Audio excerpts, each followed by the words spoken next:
Let's talk about Daniel Jones and the New York Giants and the whole contract situation. Obviously, the New York Giants are going to pay Daniel Jones money. It just depends on how much money they're going to pay him. And this team has to be extremely careful with how much money and guarantees they give Daniel Jones.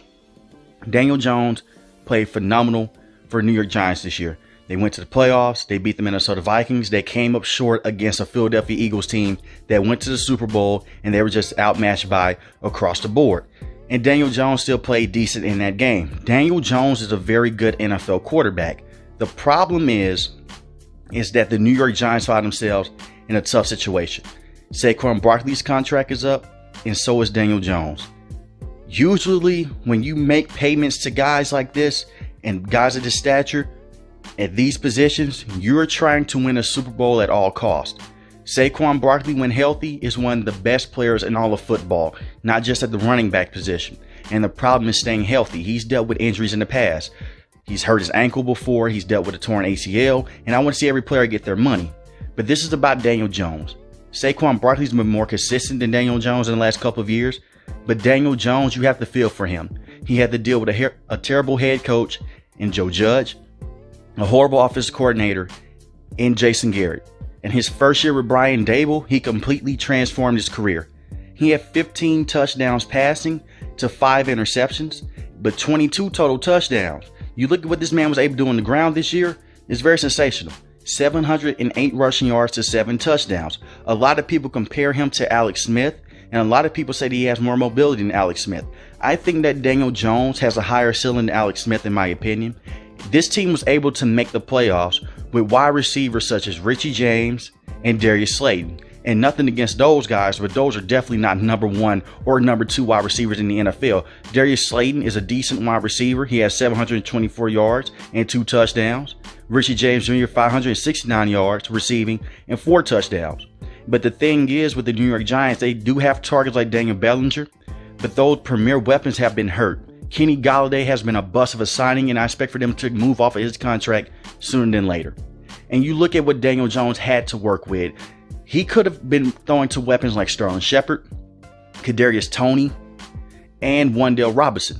But 2 out of those 3 wide receivers dealt with injuries, and they were out. Sterling Shepard got hurt against the first game against the Dallas Cowboys on Monday night. He tore his ACL on that terrible turf at MetLife Stadium. Then Wan'Dale Robinson, similar thing, tore his ACL. He got hurt early in the season. So they have guys on the roster that can make plays.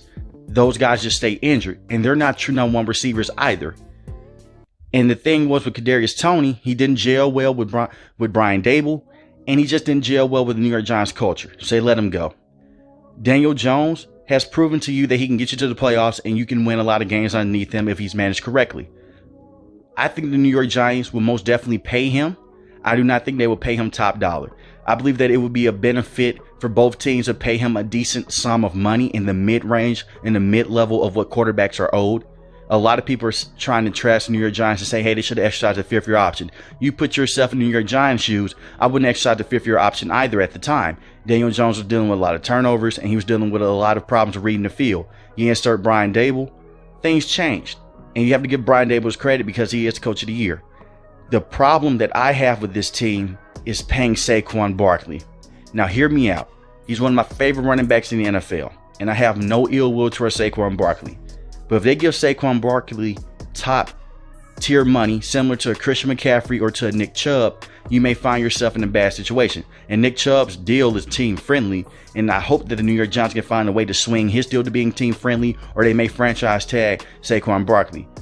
No matter who the player is, the running back position statistically shows that it always takes a dip after you pay that position. Christian McCaffrey is one of the guys that have went over that rule and went over that statistic. He went over to the San Francisco 49ers and he looked amazing, but you saw what he was with the Carolina Panthers. So it all depends on the situations.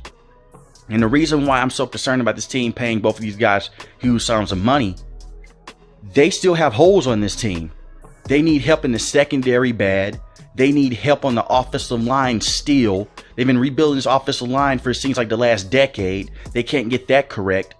The secondary is still a huge issue for this team, even though they did play over But a lot of people, they overachieved. A lot of people thought that this secondary would be worse than what it was, but it was still pretty solid for the regular season. You have to look out. Do you bring back a guy like Julian Love? So there's going to be a lot of cost-efficient moves the New York Giants have to make. But the first thing they need to do, move off of Kenny Golladay, because he hasn't done anything for you at all, and try to find a way to see if you could possibly get a team-friendly deal with Saquon Barkley or Daniel Jones. The thing is, like I said, with the running back position, those guys usually hit the league running, but not too many guys hit the league like Saquon Barkley and how effective he is, because he was 4th in rushing this year, 1,312 yards and 10 touchdowns rushing. And he was a very valuable piece of this offense. Remember, they won a lot of games this year by just running the football with Daniel Jones and Saquon Barkley. Zone read options, a lot of RPOs, for the simple fact that they couldn't get guys down the field to stretch the field. They couldn't get wide receivers down the field to help out Daniel Jones. And they dealt with injuries. So let me know in the comment section, how much money should they pay Daniel Jones and what should the contract look like? Are you comfortable with Daniel Jones being the long-term quarterback beyond next season? And they're looking at a 3 to 4 year deal here. That's what I believe. They're looking at a 3 to 4 year deal. And that's a lot of money to give to a guy that only had one legitimate good season in his career underneath a brand new coach in Brian Dable. And do you believe that this is sustainable? Let me know in the comment section below. If you're new to the channel, hit the subscribe button. If you like the video, hit the like button. Most importantly, each and every last one of you guys, stay safe, stay positive. Thanks for watching the video, guys. Peace.